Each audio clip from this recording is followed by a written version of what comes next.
जय हिंद दोस्तों, स्वागत है आप सभी का आपके अपने प्यारे से YouTube channel BSR learning point में। दोस्तों, जैसा कि आप लोग जानते हैं कि इस चैनल पर आपको कक्षा 10th का मैथ लगातार बताया जाता है, जिसमें आपका जो है सो प्रश्नावली 1.1 का 3 क्वेश्चंस जो है सो 3 नंबर तक हमने सॉल्व कर दिया था। आज है चौथा प्रश्न जो कि आपको स्क्रीन पर शो हो रहा है। तो इस प्रश्न को हम लोग सॉल्व करेंगे, तो बने रहिए वीडियो में अंत तक और वीडियो क्लास तक देखिए प्रश्न चौथा कहता है आपका कि यूक्लिड विभाजन परिमेयका का प्रयोग कीजिए। ठीक है, यूक्लिड विभाजन परिमेयका यानी कि a बराबर BQ प्लस R का हम लोग प्रयोग करेंगे और दर्शाइए कि किसी धनात्मक पूर्णांक का वर्ग कहता है। वर्ग करने के लिए यानी कि वर्ग जो है उसका क्या होना चाहिए, किसी पूर्णांक m के लिए 3m या 3m प्लस 1 के रूप का होता है। ठीक है, वर्ग यानी कि स्क्वायर। ठीक है, तो 3m या 3m प्लस 1 के रूप का होता है कि नहीं किसी भी धनात्मक पूर्णांक का वर्ग, इसका हम लोग क्या करेंगे, इस सवाल में दर्शाएंगे। ठीक है, तो बने रहिए वीडियो में अंत तक। देखिए प्रश्न जो कहता है इसका हल क्या होगा, तो हम यहाँ पर देखिए प्रश्न चौथा का जो हल होगा उसका हल हम लोग करेंगे। तो देखिए हल क्या होगा, हम शुरू में मानेंगे कि माना कि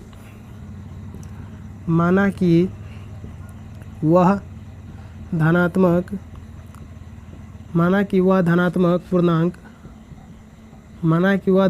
पूर्णांक बराबर a। हमने माना कि वह धनात्मक पूर्णांक बराबर a। ठीक है, सबसे पहले हमको यही चीज़ मानना है।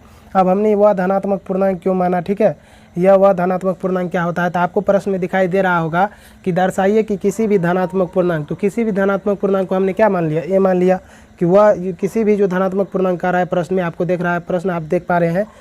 तो उस प्रश्न में जो कहता है किसी भी धनात्मक पूर्णांक, तो उस पूर्णांक को हमने क्या माना है, ए। ठीक है, अब आपको प्रयोग करना है कि आपको कहता है दर्शाने के लिए क्या दर्शाना है। तो देखिए आपको दर्शाना है, क्या दर्शाना है आपको, देखिए दर्शाना क्या है, दर्शाना है आपको 3m या फिर 3m प्लस 1। ठीक है, 3m प्लस 1 ये चीज़ आपको क्या करना, दर्शाना है। कोई भी धनात्मक पूर्णांक है उसका जो वर्ग है या 3m या 3m प्लस 1 के रूप का होगा कि नहीं। ठीक है, इसको आपको क्या करना, दर्शाना है। यही चीज़ कहता है दर्शाने के लिए। तो आप देखिए यहाँ पर आप देख पा रहे हैं कि यहाँ पर क्या दिख रहा है आपको, 3m प्लस 1 दिख रहा है। क्या दिख रहा है, 3m प्लस 1। आप यदि सूत्र एक जानते हैं जिसका सूत्र यूक्लिड विभाजन एल्गोरिथम a बराबर BQ प्लस R। ठीक है, a बराबर BQ प्लस R। यदि देखिए R का वैल्यू कितना हो जाए 1 और प्लस है तो प्लस आप देख पा रहे हैं Q की जगह पे M है, Q की जगह पे क्या है, M। तो B का वैल्यू कितना है, आप देख पा रहे हैं B का वैल्यू कितना है, 3। इससे पता चलता है कि B का वैल्यू कितना है, 3 है। यदि हम इसमें बात करें तो देखिए 3m में यदि कुछ नहीं है जुटा हुआ, 3m में प्लस में कुछ नहीं है, तो हम अपना मन से 0 दे सकते। ठीक है, क्योंकि 0 जोड़ने से 3m ही रहेगा। ठीक है, और यदि बात कीजिएगा तो यहाँ पर देखिए R का आप कितना दिख रहे हैं, R 0 है, प्लस का प्लस है। Q का जो है आपको Q की जगह पे M का प्रयोग है और B की जगह पे क्या है, 3 है। आपको एक चीज़ कॉमन दिखाई दे रहा है कि B की जगह पे यहाँ भी 3 है और B की जगह पे यहाँ भी 3 है। इसका ये मतलब हुआ कि B का जो वैल्यू दिया है कितना दिया है, 3 दिया है। ठीक है, B का वैल्यू कितना दिया है, 3। तो हम लोग क्या करेंगे, सबसे पहले यहाँ पर लिखेंगे प्रश्न से। ठीक है, क्या लिखेंगे, प्रश्न से। इसे हम आपको समझाने के लिए बताएं कि B का वैल्यू 3 दिया है प्रश्न में। ठीक है, चलिए देखिए इसको मिटा देते हैं और यहाँ पर लिखेंगे प्रश्न से। क्या लिखेंगे, प्रश्न से, अकॉर्डिंग टू क्वेश्चन। तो प्रश्न से हमको पता चलता है B का वैल्यू कितना है, 3। B का वैल्यू कितना है, 3।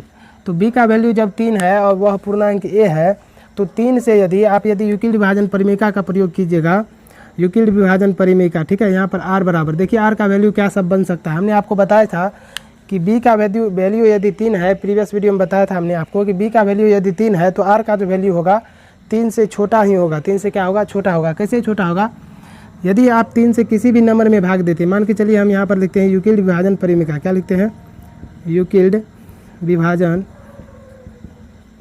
एल्गोरिथम से। ठीक है, यूक्लिड विभाजन एल्गोरिथम से। ठीक है, तो यूक्लिड विभाजन एल्गोरिथम कहता है a बराबर BQ प्लस R, a बराबर BQ प्लस R। अब आपको पता करना है, देखिए a का वैल्यू कुछ नहीं है तो a की जगह पे a ही रहेगा। ठीक है, अब प्लस b के जगह पे क्या देंगे, b का वैल्यू 3 है तो 3 देंगे, b का वैल्यू क्या देंगे, 3। ठीक है, और आप यहाँ पर देखिए यदि हम क्या करते हैं, हम आपको यदि बताए हैं कि यदि आपको q का वैल्यू निकालना है तो आप 3 से क्या करते हैं, a में भाग देते, 3 से क्या करते हैं, a में भाग देते। तो 3 से जब a में भाग देते हैं तो आप यहाँ पर दिमाग लगाइए कि 3 से हम जब किसी भी नंबर में भाग देंगे, a की जगह पे कोई भी नंबर हो सकता है। ठीक है, कोई भी धनात्मक पूर्णांक हो सकता है। तो यदि 3 से भाग लगाएंगे तो शेष क्या सब बन सकता है, हो सकता है कि शेष कुछ नहीं बचे, 0 बच जाए। क्या हो जाए, शेष कुछ नहीं बचेगा तो 0 हो सकता है, या नहीं तो शेष 1 बच सकता है, या नहीं तो शेष कितना आ सकता है, 2 आ सकता है। इससे जो है ना छोटे आएगा। ठीक है, इससे क्या आएगा, छोटा आएगा। इससे बड़ा शेष कभी भी नहीं होगा था, ठीक है। तो यहाँ पर क्या करेंगे, आर का जो वैल्यू है, आर को बोलते हैं शेष, क्या बोलते हैं शेष। तो यदि 3 है बी का वैल्यू तो शेष क्या सब बन सकता है, या तो 0 होगा, या नहीं तो 1 होगा, या नहीं तो 2 होगा, ठीक है। तो हमको क्या करना है, एक बार जो है आर का वैल्यू 0 लेना है, क्योंकि शेष हमको एक बार क्या लेना है, 0 लेना है। दूसरे बार में क्या करना है, 1 लेना है, ठीक है। इस तरह से हम क्या करेंगे, प्रश्न को सॉल्व करेंगे। तो हमने आपको बताया कि आर का वैल्यू जो होगा हमेशा बी के वैल्यू से क्या रहेगा, छोटा रहेगा। बी से वैल्यू से देखिए 0 भी 3 से छोटा है, 1 भी 3 से छोटा है, 2 भी 3 से छोटा है। अब आपको ये लिखना है कि यूक्लिड विभाजन एल्गोरिथम से। तो यूक्लिड विभाजन एल्गोरिथम क्या कहता है, ए बराबर बी क्यू प्लस, जिसमें ए का वैल्यू कुछ नहीं दिया है तो ए का ए रहेगा, बराबर बी का दिया है 3 तो बी की जगह पे 3, क्यू का भी कुछ नहीं दिया है तो क्यू का क्यू रहेगा, प्लस आर की जगह पे हम क्या लेंगे, पहली बार 0 लेंगे, तो यहाँ पर देंगे 0। तो क्या हो जाएगा आपका ए बराबर 3q, क्या हो जाएगा 3q, क्योंकि 3q में यदि आप 0 जोड़िएगा तो 3q रहेगा। यहाँ पर लिखेंगे दोनों पक्ष वर्ग करने पर, क्योंकि आपको प्रश्न में कहता है कि वर्ग, क्या कहता है वर्ग। तो दोनों पक्ष वर्ग करने पर, दोनों पक्ष वर्ग करने पर, तो दोनों पक्ष वर्ग करने पर आपको पता होगा ए का स्क्वायर करेंगे तो हो जाएगा ए स्क्वायर बराबर में 3q का स्क्वायर करेंगे तो हो जाएगा 3q का स्क्वायर। तो यदि ए का स्क्वायर कीजिएगा तो ए गुना ए कीजिएगा तो हो जाएगा ए स्क्वायर बराबर में 3q का स्क्वायर कीजिएगा तो हो जाएगा, आप ऐसे लिख सकते हैं इसको 3q गुना में 3q, ठीक है। स्क्वायर का मतलब होता है कि सेम चीज़ लिखिए, सेम चीज़ लिखिए, 3q है तो 3q 2 बार लिखिए, बीच में क्या कीजिए, गुना का चिन्ह दीजिए, इसका मतलब होता है स्क्वायर, ठीक है। स्क्वायर का मतलब ये होता है कि आप 2 बार लिख के क्या कीजिए, गुना कीजिए, ठीक है। तो आपको क्या करना है, ए स्क्वायर है तो ए स्क्वायर बराबर में यहाँ पर ये 3 को छोड़ देना है, और ये q से जब इसमें गुना कीजिएगा 3q में तो 3 का 3 रहेगा, ठीक है, 3 गुना 3, और आपका देखिए ये q से जब इस q में गुना होगा तो हो जाएगा q का स्क्वायर, q का क्या हो जाएगा स्क्वायर, क्योंकि पावर इस पे 1 का पावर इस पे 1, गुना में पावर जुटता है तो एक इस q पे पावर 1 और इस q पे पावर 1, पावर कितना हो गया 2। अब आपको पता है कि यहाँ पर आ गया 3 और 3 का हमने गुना नहीं किया है, सिर्फ लिखा है 3 गुना 3 और q को का गुना करके q स्क्वायर लिखा है। अब ये जो 3q स्क्वायर लिखा है यहाँ पर आप मान लीजिए LET लेट, ठीक है, लेट मिस होता है माना कि, तो माना कि लेट जो है सो यहाँ पर हो जाएगा 3q का स्क्वायर को हम मान लेंगे m, क्या मान लेंगे m, लेट में हम कर देंगे लेट, यानी कि माना कि 3q स्क्वायर को हमने क्या माना है m, तो 3q स्क्वायर की जगह पे हम दे देंगे m, तो a स्क्वायर बराबर हो जाएगा 3 गुना में m, 3 गुना में क्या हो जाएगा m, क्योंकि हमने इतना का वैल्यू क्या माना है m माना है, तो यहाँ पर m हो जाएगा। तो एक जब गुना का चिन्ह हटाएंगे तो क्या हो जाएगा 3m, क्या हो जाएगा 3m, गुना बीच में छुप जाता है तो 3m हो गया, a स्क्वायर बराबर कितना हो गया 3m, तो ये हो गया समीकरण 1, समीकरण कितना हो गया 1, ठीक है। अब हम लोग क्या करेंगे, इसी तरह से आगे बढ़ेंगे तो देखते हैं, इसको दैट इम्प्लाई देना आप मत भूलिएगा, ठीक है, एग्जाम में इससे मार्क नहीं कटता है, ठीक है। यदि आप देना भूल गए तो आपका मार्क कट सकता है। देखिए इसके बाद हम क्या करेंगे, इसके बाद फिर से हम आर का वैल्यू जो है अब की बार 0 न लेकर के क्या लेंगे, 1 लेंगे, कितना लेंगे 1, ठीक है। तो देखिए हम यहाँ से सिलेक्ट करते हैं ए बराबर बी क्यू प्लस आर, ठीक है। अगेन जो है सो ए बराबर बी क्यू प्लस आर, तो ए बराबर अब की बार ए रहेगा, बी का वैल्यू 3 है तो 3, क्यू का वैल्यू नहीं है पता, क्यू ए रहेगा, और आर का वैल्यू अब की बार 0 ना लेकर के कितना लेंगे 1, तो प्लस में क्या हो जाएगा 1, लिखेंगे दोनों पक्ष वर्ग करने पर, दोनों पक्ष वर्ग करने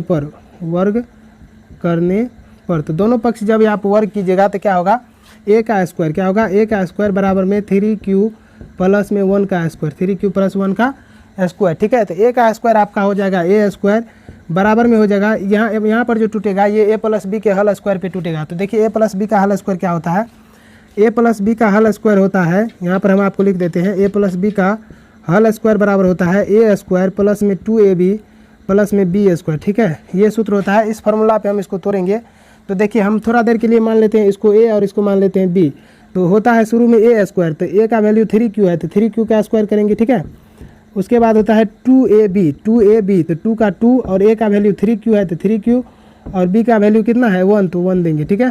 प्लस में देखिए प्लस में है b का स्क्वायर, तो b का वैल्यू कितना है 1, तो 1 का क्या हो जाएगा स्क्वायर। इस तरह से आप क्या कर सकते हैं, इस पर बैठा करके a प्लस बी के हल स्क्वायर पर ये क्या हो जाएगा, टूट जाएगा, ठीक है। तो a स्क्वायर का a स्क्वायर रहेगा बराबर में 3q का स्क्वायर हो जाएगा आपका 3 3 9 और q का क्या हो जाएगा स्क्वायर 9q स्क्वायर, प्लस में इसका कैलकुलेशन कीजिएगा तो हो जाएगा 9q स्क्वायर, और इसका कीजिएगा तो 2 गुना 3 हो जाएगा 6, 6 गुना 1 6 होगा, और q है तो q रहेगा, प्लस में यहाँ पर 1 का स्क्वायर 1 होगा, ठीक है। अब इस दोनों में कॉमन क्या है, ठीक है, इसमें भी q है तो इसमें भी q है, यहाँ भी 9 है यहाँ भी 6 है, तो 9 6 में 3 कॉमन है, आपको पता है 3 का में 9 भी है, 3 का में 2 6 भी है, तो a स्क्वायर बराबर हो जाएगा 3, और 3 तो कॉमन है ये है, साथ में q भी है तो q भी कॉमन ले लेंगे, तो यहाँ पर हो जाएगा आपको q कॉमन नहीं लेना, ठीक है, यहाँ पर q कॉमन नहीं लेना है, सिर्फ आपको अंक कॉमन लेना है।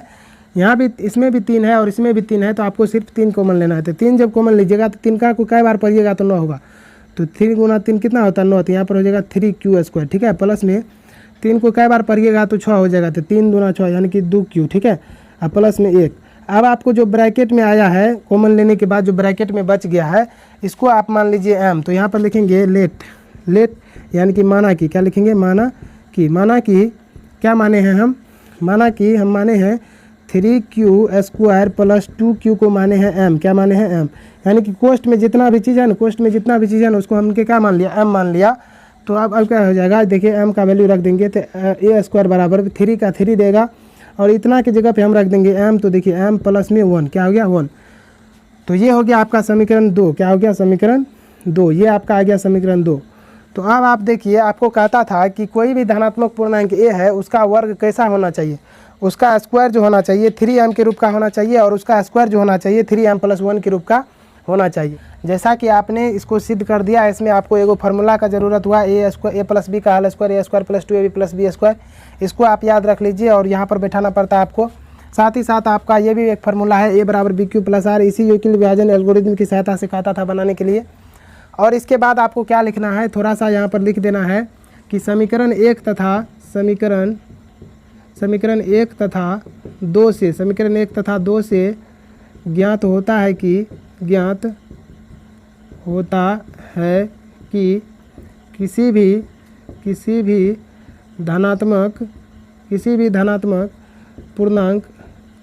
भी धनात्मक पूर्णांक का वर्ग 3m या 3m प्लस 1, ठीक है, 3m प्लस 1 के रूप का होता है। तो इस तरह से आपका क्या हो जाता है, यहाँ पर इसको लिखने के बाद जो है इसके नीचे में आपको ये बात लिख देना है और यहाँ पर आपका सवाल ख़त्म हो जाता है, ठीक है। तो इस प्रोसेस से आप सवाल को बना सकते हैं बहुत ही इजी वे में और इस तरीके से ये सवाल बनता है। तो आई होप आप इसको सीखे होंगे। तो इसी तरह से हम आपके लिए और भी नए प्रश्न है जो कि 5 नंबर का क्वेश्चन है उसको हम अगले वीडियो के माध्यम से लाएंगे, क्योंकि यह वीडियो लेंदी हो जाएगा फिर। तो इसी तरह से प्यार दुलार और सपोर्ट बनाइए रखिए चैनल के साथ। मिलेंगे नेक्स्ट वीडियो में, तब तक के लिए जय Hind. Thank you so much for watching this video.